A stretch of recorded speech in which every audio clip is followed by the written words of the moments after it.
بسم اللہ الرحمن الرحیم۔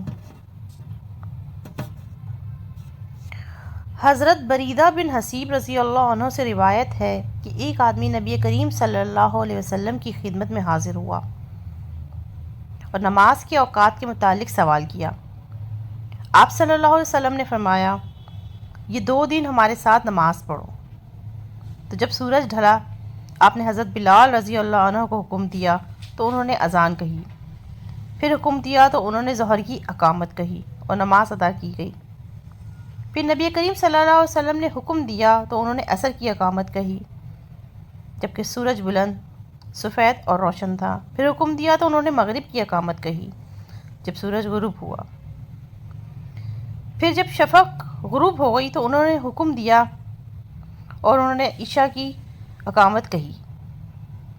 پھر جب صبح صادق طلوع ہوئی تو انہیں حکم دیا اور انہوں نے فجر کی اقامت کہی۔ اس طرح 5 نمازیں اول وقت میں ادا فرمائیں۔ جب دوسرا دن ہوا تو انہیں حکم دیا، انہوں نے ٹھنڈی کر کے ظہر کی اذان دی اور بھی خوب ہی ٹھنڈی کی۔ پھر عصر کی نماز پڑھی جبکہ سورج بلند تھا لیکن قلب کی نسبت تاخیر فرمائی۔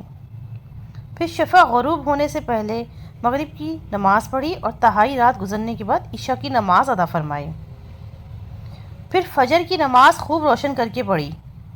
پھر فرمایا، نماز کے اوقات پوچھنے والا کہاں ہے؟ اس نے کہا، اللہ کے رسول، وہ میں ہوں۔